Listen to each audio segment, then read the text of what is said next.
السلام علیکم. پہلے آپ پہ ویڈیو دیکھ لیجئے. بڑی مشکل سے خرچہ چل رہا ہے، بڑی مشکل سے خرچہ چل رہا ہے، بڑی مشکل سے خرچہ چل رہا ہے، بڑی مشکل سے خرچہ چل رہا ہے.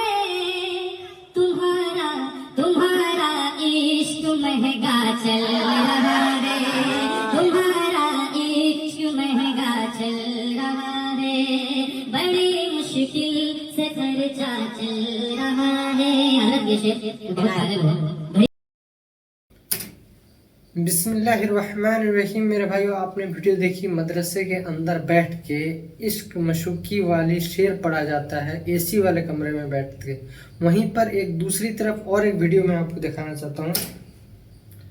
اور ایک ویڈیو میں اس ویڈیو میں دیکھ سکتے ہیں چھوٹے چھوٹے بچے ہیں، وہ ایک یعنی کپڑا صاف کر رہے ہیں. وہاں پہ ٹیوب ویل بھی نہیں ہے، وہ ایک تالاب کے جیسا ہے. وہاں پہ بچے کپڑا صاف کر رہے ہیں. ان کا انتظام بھی صحیح سے نہیں ہے کپڑا صاف کرنے کا. اور وہاں پہ مفتی اور مولوی وغیرہ مطلب کہ اے سی والے کمرے میں بیٹھ کر کے عشق مشوری والا شعر و شاعری کرتے ہیں اور مزہ لے رہے ہیں. تو میرے بھائیو، ایسے مدرسے کی حالت کے بارے میں آج بتائیں گے انجینئر محمد مرزا صاحب. آپ ویڈیو کمپلیٹ اینڈ تک ضرور دیکھیے تاکہ آپ کو پوری بات سمجھ میں آئے. بنا کسی تاخیر کے اللہ کا نام لے کے شروع کرتے ہیں.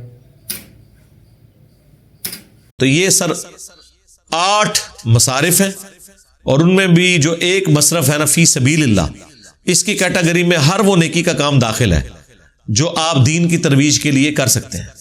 مگر کوئی عالم دین ہے، قرآن و سنت سکھا رہا ہے، اور وہ کہتا ہے جی مجھے آپ ایک HD ریکارڈنگ والا کیمرہ خرید دیں جس کی قیمت مارکیٹ میں 1.5 لاکھ روپے ہے، تو آپ زکوٰۃ کے پیسے سے اس کو لے کے دے سکتے ہیں. دین کے لیے آپ نے خرچ کیا. لیکن وہ علماء دین جو کہ مسجد میں اپنی نماز بھی آخری صف میں آگے پڑھتے ہیں اور لاکھوں کے چندے انہوں نے اکٹھے کیے ہوئے ہیں، اور مسجد کی ایک ٹوٹی خراب ہوتی ہے پتہ نہیں خود ہی کروا دیتے ہیں تاکہ چندہ اکٹھا کر سکیں، اور وہ آ کے آپ کو جمعے والے دن اپیل کریں کہ یہ ہمارے مسجد کی وضو خانے کی ٹوٹیاں جو ہے خراب ہیں، گیزر خراب ہوا ہے، نیا لگوانا، چندہ دیں. تو ان سے پوچھو جو پہلے چندے لیے وہ اسی لیے تو لیے تھے، اور پھر خرابی ہوئی ہے پھر نہ صرف چندہ مانگتے پہ ہو. اور حالت یہ ہوگی کہ 40 50 60 لاکھ 1 کروڑ کی گاڑیاں انہوں نے بھی اپنے بچوں کو خرید کے دی ہوئی ہوں گی، اور بچوں کی تعلیم کیا ہوگی؟ میٹرک فیل. کام کیا کرتے ہیں؟ ابا جی جو ہے مولوی ہیں، یہ کام کرتے ہیں، وہ خود تو کچھ بھی نہیں کرتے. تو وہ پیسہ دین کے نام. اور اسی مدرسے میں وہ بچے جن کی خاطر لوگوں نے چندے دیے تھے وہ بیمار پڑے ہوئے ہیں، انہیں کوئی دوائی لے کے دینے والا کوئی نہیں، ان کے کپڑے میلے ہیں دھونے والا کوئی نہیں ہے، جن کے نام سے وہ لوگ کھا رہے ہوتے ہیں، وہ بیچارے ذلیل و خوار ہو رہے ہوتے ہیں. یہ پریکٹیکلی ہم نے دیکھا ہے. یقین کریں کئی مدارس میں تو آپ بچوں کے ساتھ کھڑے ہو کے نماز نہیں پڑھ سکتے، پورا نماز کے اندر وہ کھجلی کرتے رہتے ہیں، ان کو دانے نکلے ہوئے ہوتے ہیں کیونکہ ان کو کوئی دوائی نہیں لے کے دیتا. اور دیکھیں چھوٹے چھوٹے بچے ہیں یار، یعنی جو شخص شادی شدہ نہیں ہے یا اس کے بچے نہیں ہیں اس کو تو اس چیز کا احساس نہیں ہے. جن کے بچے ہیں ذرا ان سے پوچھیں کہ یار یہ کسی کے بچے نہیں ہیں؟ ظالموں، 8 9 سال کے بچے، یقین کریں ان کے ہاتھوں کے اوپر ایسے نشان بنے ہوتے ہیں کھجلی کے، سردیوں میں کھجلی کر کر کے پورے یعنی ان کے جسم کے اوپر نشانات بن جاتے ہیں. کوئی کریم ان کو لے کے دینے کے لیے تیار نہیں ہے، لیکن اپنی گاڑی انہوں نے پیٹرول والی رکھی ہوئی ہے 80 90 لاکھ والی، اور فضول گھومتے ہیں دین کی خدمت کے لیے. اور وہ پیٹرول جو ڈل رہا ہے اور وہ گاڑی بھی اس بچے کے صدقے اسے ملی ہوئی ہے، اس کے ذریعے انہوں نے چندہ اکٹھا کیا ہوا نا. یہ ان لوگوں کا حال ہے. تو پیسہ لگائیں ان بچوں کے اوپر جو بیچارے غریب ماں باپ کے بچے ہیں، 2 وقت کی روٹی پوری نہیں ہوتی، اور وہ بچے یہاں پہ مدرسوں میں انہوں نے داخل کرائے گا، چلو یار روٹی تو کھا لیں گے نا عزت کے ساتھ، لیکن ان کے ساتھ کیا حشر ہو رہا ہوتا ہے، وہاں پہ کیا استحصال ان کے ساتھ کر رہے ہوتے ہیں. ان کو جو کھانا دے رہے ہوتے ہیں، بکرا آپ دے کے آتے ہیں مدرسے میں، آپ کبھی وہ بکرا جو آپ نے دیا انہیں کئی دیر پکا کے ان کو کھلائیں تو آپ جا کے ان کو کھاتے ہوئے دیکھ لیں، اتنی سی بوٹی رکھی ہوئی ہوگی اور اکثر کو شوربے ہی دے رہے ہوں گے، اور وہیں ایک کاری بیٹھا ہوگا اور اس کی جو پلیٹ ہے اس سے بوٹیاں اچھل اچھل کے باہر گر رہی ہوں گی، ایسے کر کے پہاڑی بنی ہوئی ہوگی بوٹیوں کی، ادھر ہی بیٹھ کے کھا رہا ہوگا وہ, اور کھانے کے بعد اٹھا نہیں جائے گا اس سے, اتنے سے پیٹ نکلے ہوئے ہوں گے. یار اپنا کما کے تم اتنی بوٹیاں کھاؤ, ہمیں کوئی اعتراض نہیں آپ کے اوپر, کھاؤ جتنا مرضی کھاؤ, لیکن ان غریبوں کے نام کے اوپر تم کھا رہے ہو اور ان کو بھوکا رکھا ہوا ہے, خود کھا رہے ہو, تو یہ تو حرام ہی کھا رہے ہو نا. اس طرح کے بچے جب پڑھ کے نکلیں گے, ابھی تو میں وہ بات ہی نہیں کر رہا جو جنسی استحصال کرتے ہیں بچوں کا یہ لوگ, وہ الگ سے ہے, وہ پڑھنے کے لیے چھوڑ گئے, یہ انہوں نے اور کام ان کے ساتھ ڈالے ہوئے ہوتے ہیں, پلس جو انہوں نے اپنی خدمت کے لیے انہیں رکھا ہوتا ہے. گھر بیویاں جو ہیں وہ ان کو گالیاں دے کے نکالتی ہیں, اور یہاں کے بچوں سے کبھی جو ہے وہ ٹانگیں دبوا رہے ہوتے ہیں اور کبھی کوئی اور خدمت کروا رہے ہوتے ہیں. یہ ان کی حالت ہوتی ہے, ہم نے خود دیکھا, کخ بھی نیچے پندے اٹھ کے, کبھی کبھی ویڈیو بھی آ جاتا ہے بیچ بیچ, اور بچوں کی ڈیوٹی لگائی بھی ہے, اور بچے بھی بےچارے وہ سمجھتے ہیں کہ استاد کی خدمت کرنی ہے. یار یہ استاد ہے, یہ اس قابل ہے کہ ان کی خدمت کی جائے, ان کو تو جیلوں میں ڈالنا چاہیے, اور ان کے اوپر جو ہے نا وہ کیڑے مکوڑے چھوڑنے چاہیے, چونٹیاں چھوڑنی چاہیے جیلوں میں ڈال کے. یہ تو اس قابل ہے. کیا اپنے بچوں کے ساتھ یہ کچھ کریں گے؟ یہ یقین کریں اتنا ترس آتا ہے. میں تو کوشش کرتا ہوں یار میں کسی ایسی مسجد میں اب نماز نہ پڑھوں جہاں مجھے کوئی بچہ نظر آ جائے اس طرح کا, میرا دل پسیج جاتا ہے یار.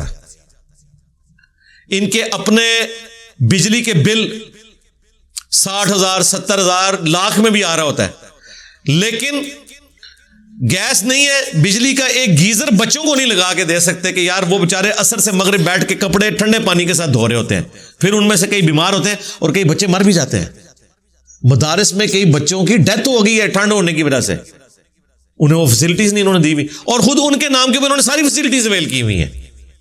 اس وقت انہیں خیال نہیں آتا یار یہ جو فی سبیل اللہ ہے اور وابن السبیل بھی ہیں, وہ مسافر ہے نا, اللہ کی راہ کے مسافر ہیں بےچارے. یار ماں باپ اس لیے چھوڑ کے گئے ہیں, آپ ان کے ساتھ یہ کچھ سلوک کریں, ان پہ یہ ظلم ڈھائیں. آپ کبھی ان بیچاروں کو کپڑے دھوتے ہوئے دیکھیں یار, بڑا آدمی نہیں بیٹھ کے وہاں پہ اتنی دیر ٹھنڈے پانی کے ساتھ کپڑے دھو سکتا, جو یہ چھوٹے چھوٹے بچے بالکل معصوم یار 8-8 10-10 سال کے بچے. ہمارے بچے تو یقین کریں مطلب 8-8 10 سال کیا, یہ 15-15 سال کی عمر میں وہ جو ہے وہ اٹھ کے پانی نہیں خود پی سکتے. ہم اتنی احتیاط کرتے ہیں کہ یار چلو بچے ہیں, ترس دل پسیجتا ہے. انہوں نے دوسروں کے بچوں کے ساتھ یہ سلوک کیا ہوا ہے, اور اس سے بڑھ کے ان کے نام کا لے کے کھا رہے ہیں. پھر افطاریوں کے لیے لوگ پیسے دیتے ہیں تو وہ افطاریاں کرواتے ہیں بچوں کی, اور 8-10 افطاریوں کے جو پیسے آئے ہوتے ہیں ایک افطاری کرواتے ہیں, اور پیچھے ایک بینر لگاتے ہیں, پہلے ایک کمپنی کا, پھر تھوڑی دیر بعد وہ تصویر کھینچنے کے بعد اسی افطاری کے اندر دوسری کمپنی کا لگا دیتے ہیں بینر, اور 8-10 افطاریاں جو ہے ایک افطاری میں ختم کر دیتے ہیں. یہ وہ پریکٹیکلی جو کچھ ہو رہا ہے میں آپ کو بتا رہا ہوں. حالانکہ یہ سارے کے سارے صدقات ان کو دین کے نام کے اوپر مل رہے ہوتے ہیں. اپنا لیونگ سٹینڈرڈ انہوں نے کیوں آپ رکھا ہوا ہے, مجھے یہ نہیں سمجھ آتی کہ تم لوگ خود تو کما ہی نہیں رہے ہو, یا اگر کوئی عالم دین اپنا کماتا ہے نا تو وہ ٹھیک ہے اپنے اوپر لگائے. ان بچوں کے نام کے اوپر جو تم کما رہے ہو ان بچوں کے اوپر کیوں نہیں لگ رہا, اور اسی طرح لگے جس طرح تم اپنے بچوں پہ لگا رہے ہو. حالانکہ تمہارے بچوں پہ تو لگتے ہی نہیں ہے, وہ تو کچھ بھی نہیں کر رہے, وہ صرف تمہاری اولاد ہے. انہیں گاڑی لے کے دی بھی ہے, ٹھیک ہے مدرسے کے ہر بچے کو گاڑی لے کے دو, ان کی 2 وقت کی روٹی نہیں صحیح طریقے سے پوری کر سکتے. تو اتنے ظالم ہیں. جبکہ یہ آیات آپ کو پڑھ کے سنائیں گے, اور یہ سن لیں انہی آیات کا درس ذرا ان مولویوں کا سن لیجئے گا. کبھی ترجمہ کلاس میں یہ آئے نا زکوٰۃ کے مصارف, تو اس کے بعد ذرا پوچھئے گا کہ یہ جو زکوٰۃ ہے اس کے کسٹوڈین تو آپ ہیں نا, بیت المال تو اب ختم ہو گیا, امت میں زکوٰۃ کلیکٹ کون کر رہا ہے اس وقت؟ علماء. ہم تو نہیں کلیکٹ کر رہے نا, ہم بھی کچھ حصہ مدارس میں دے دیں گے, کچھ اپنے رشتہ داروں کو دے دیں گے, لیکن پلانٹ ارتھ پہ زکوٰۃ کلیکٹ کون کر رہا ہے؟ صرف علماء. بینک سے تو آپ ایک دن پہلے ہی یکم رمضان سے پہلے ہی پیسے نکلوا لیتے ہیں, یہ کرنٹ اکاؤنٹ کھلوایا ہوا ہے تاکہ اس میں سے زکوٰۃ نہ کٹے. ٹھیک ہے اچھی بات ہے, نہ کٹے, آپ خود تو دینا. زکوٰۃ کلیکٹ کون کر رہا ہے؟ خمس کلیکٹ کون کر رہا ہے؟ یہ لوگ. اب ان سے پوچھیں کہ آپ بتاؤ یہ لگا رہے کہاں ہو؟ آپ تو صرف اپنی تنخواہ لے سکتے ہو, اس میں سے تنخواہ کتنی؟ 10,000 20,000. تو گاڑی کیسے رکھی ہوئی ہے 20,000 تنخواہ میں؟ بچے کو بھی لے کے دی ہوئی ہے. تو پوری زندگی 20,000 روپیہ مہینہ جوڑتا رہے تو گاڑی خرید نہیں سکتا.